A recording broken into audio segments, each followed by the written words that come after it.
Melbourne is on alert for possible aftershocks following an earthquake on the city's northwestern outskirts overnight. It was the most powerful tremor to hit within the city in more than 120 years. The quake struck at 11:41 near Sunbury at a depth of 3 kilometres. More than 20,000 people contacted Geoscience Australia, reporting they'd felt the tremor. Well, it lasted 5 to 10 seconds and was felt as far away as Hobart.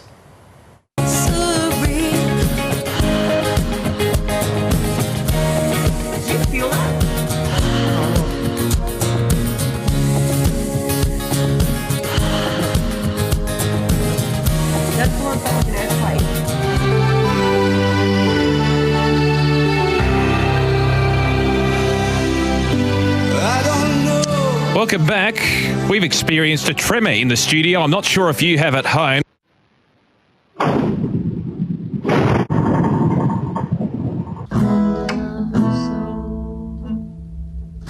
Oh my gosh!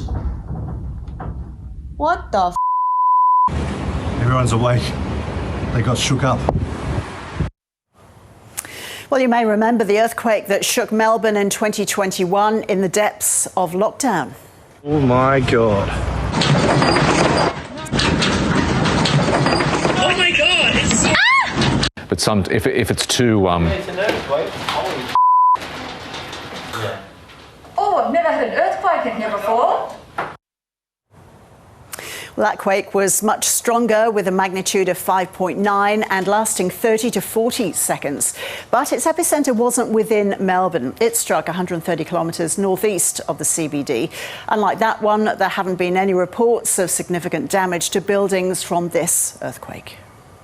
Although Australia is within a tectonic plate, we're still being pressured from those boundaries, and it's being squashed, and there are little faults happening and little breaks on those faults within our area. So wherever we have an earthquake, there's a fault, and sometimes we don't know about them until they've actually produced an earthquake. Let's get more on this now. I'm joined by Professor Megan Miller from the ANU. Hi there, Megan. So this, as we've said, is the strongest earthquake to hit within Melbourne in over 100 years. What was your reaction when you heard the news? I thought, wow, a lot of people are going to feel that one. It's really close to Melbourne. So what caused this quake then, Megan? Is Melbourne near a fault line? What's the local geology there?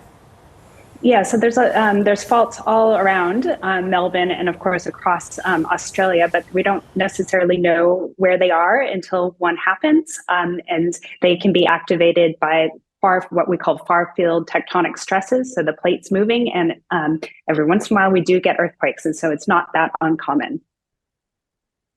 Then, Megan, that this quake was coming. Can you tell from equipment that, pressures are building up, which may lead to tremors?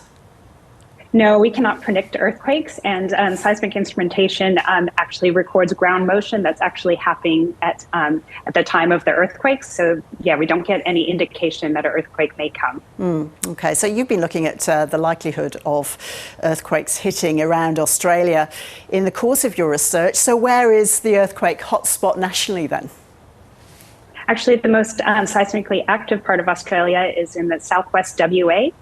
And so many earthquakes happen all the time, and we have an experiment out there where we put lots of seismic instrumentation out to record the earthquakes and better understand where they happen and when they happen. And there's actually thousands that are occurring each year in southwest WA. Okay, is that where the strongest earthquake has been so far in the country?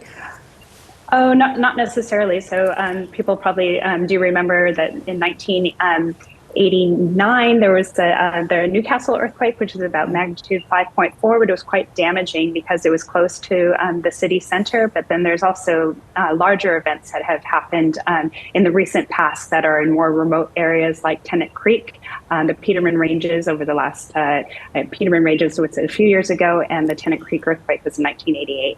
Okay, so what's the situation then with aftershocks in Melbourne? So it's pretty likely that there will be aftershocks, but they will be smaller, most likely be smaller than this, what we call the main event. And they will occur less frequently through time, but so far we haven't had any yet in the last 12 hours or so since the main shock occurred.